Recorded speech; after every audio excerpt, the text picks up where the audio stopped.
Welcome everybody to the video for recaps day 3 training. I am Lucas Sobchak. I'm the managing director of Recap, and today I'll be talking about the equity waterfall model. So to start out, we'll be talking about the ownership share and the assumptions. So the ownership share, we have the limited partner, which is 80%, and general partner, which is 20%. These percentages can range anywhere from 95.5 on the extreme low end to 75, 25, sometimes way more than that. It really depends on the relationship between the investors and the operator, the investors being the limited partner or LP, and the operator being the GP or general partner. So for this case, we've used 80-20. Moving on to the assumptions distribution during hold period, we have the hurdle rate of 8%. This is a preferred return, meaning that if you don't reach an 8% return, it'll be tacked onto the balance and then paid off in the end. For the promote during the first period, or the first tier, there's no promote and it remains 80-20 split. For the second tier, which is a 2-tier equity waterfall model, there's 3 tiers. For this case, this is just a 2-tier equity waterfall model.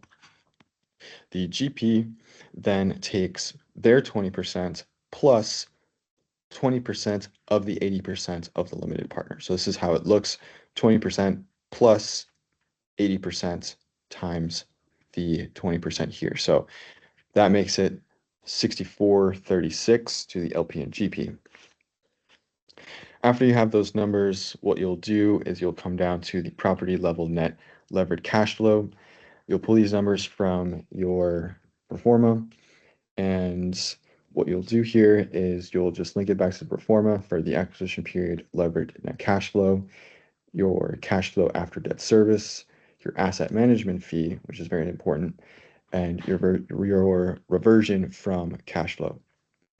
So for your reversion from cash flow, this isn't just one line item, so I'll go ahead and show you from the pro forma. Here, your reversion from cash flow will be your sale proceeds minus your cost of sale minus your acquisition loan payoff fee. So that is important to calculate because it is your total amount received from the reversion or the sale of that asset. So you sum these up and you get net levered cash flow. You also do a levered IRR check here. This will be your property or your project level IRR. And this is X IRR, which I highly recommend for dynamic calculations, which this model is completely dynamic. And so if you change the sale year, your hold period, etc., all of that will change. So you have your values and your dates, including, importantly, your acquisition period dates. So now moving on to distributions during hold period, this model is a hold period model. Some people split it between operations and capital events, meaning a sale or refinance. So for just this model, we'll be doing the simpler version of just the operations or hold period model. So to start out, you have your 0 for LP starting balance, and all of these models, all of these numbers will be the same for the most part, except changing just whenever you're referencing back to this 80 or 20 split for the LP and GP. So I'll just be talking about the LP section. The GP section is identical to it, just making sure you switch between the LP and GP. So for LP contribution, you do the absolute value of this number right here, the acquisition period levered net cash flow times your 80%. So this is what the limited partner is on the hook for. Then you do pref return distribution, which in this period is 0. And then you have your ending balance, which is summing LP starting balance plus LP contribution plus preferred return. This is getting your new starting balance, what is owed, minus your distribution. So then you get your LP ending balance. And then I'll cover the IRR check at the very end after this section. So moving on, we just have a simple timing function here to make sure that it returns zeros after the hold period, which in this case is 60 months. So here we have if your current month, so E22 in this case, is less than or equal to your hold period, then return the LP standing balance, starting ending balance. If not, then return 0. So if it's greater than 60, return 0.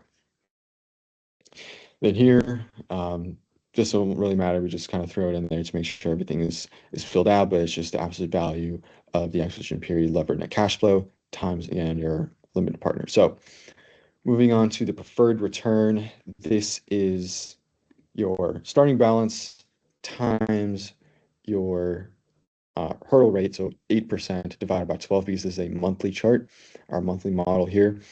We do have 1-year roll-ups that we can add in when you just do a sum if and just add in the year, which we'll show you as well.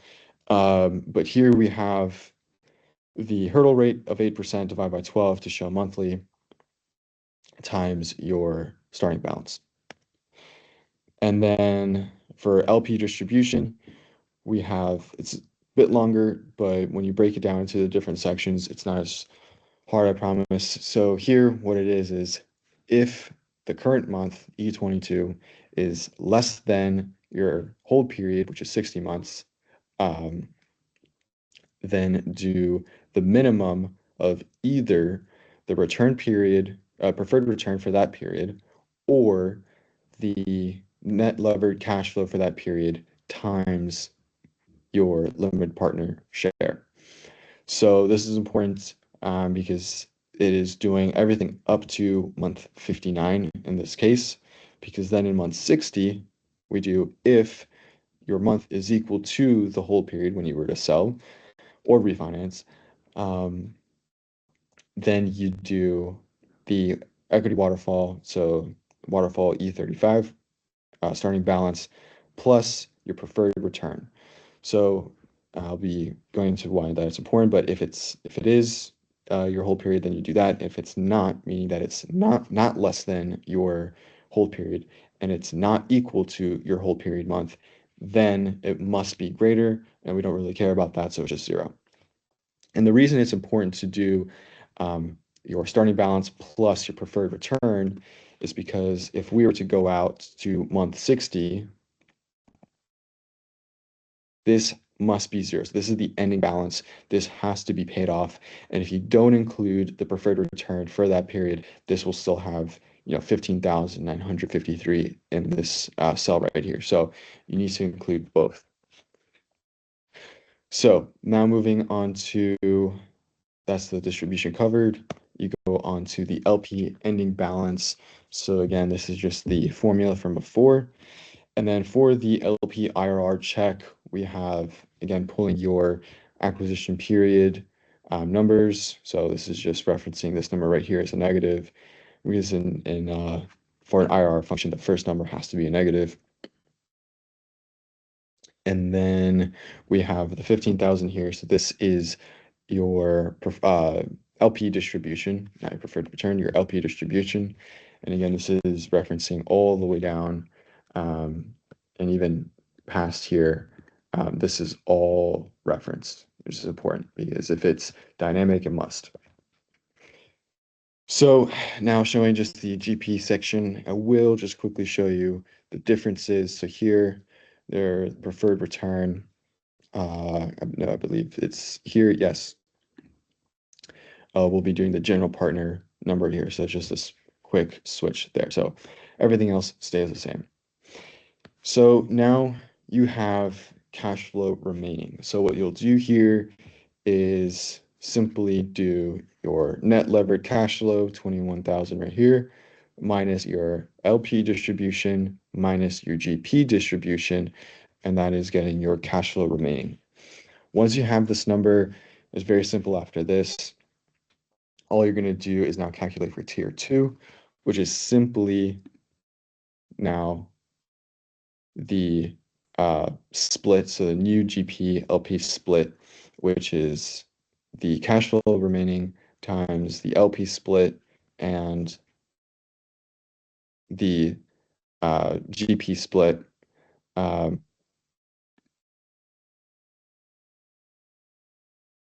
Excuse me, I don't know why that was 0.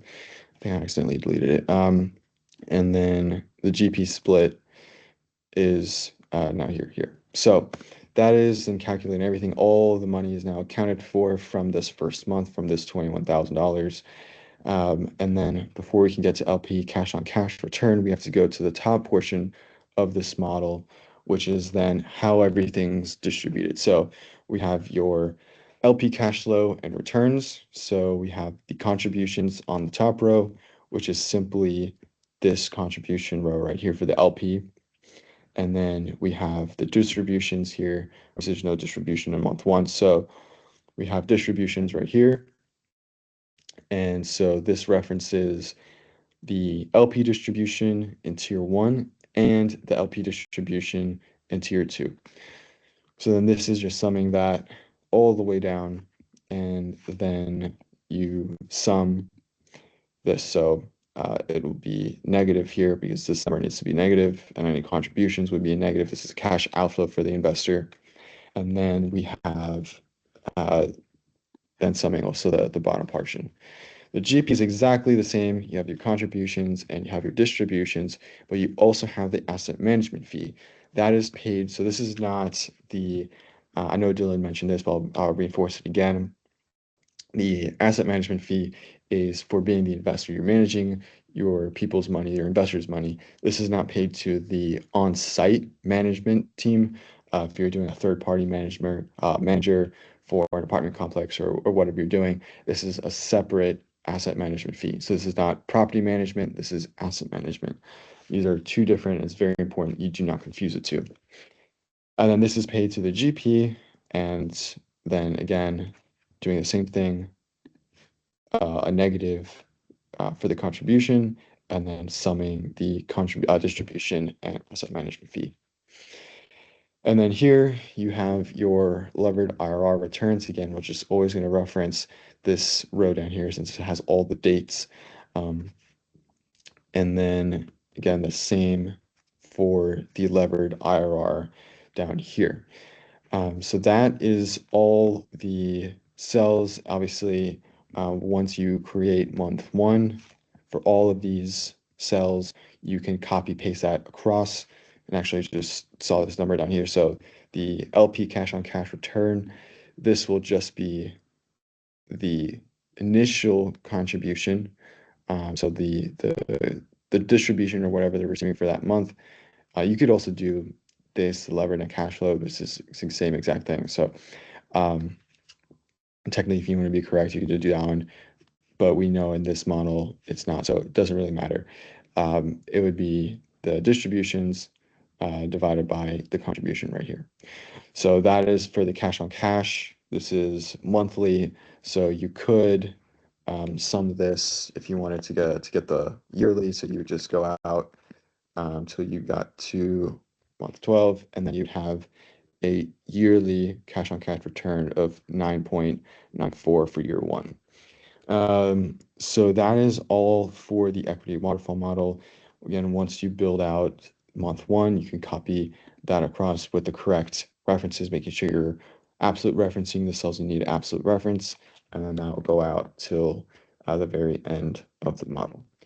So we'll be going over this on Friday. If you guys have any questions, make sure to write them down, ask them then.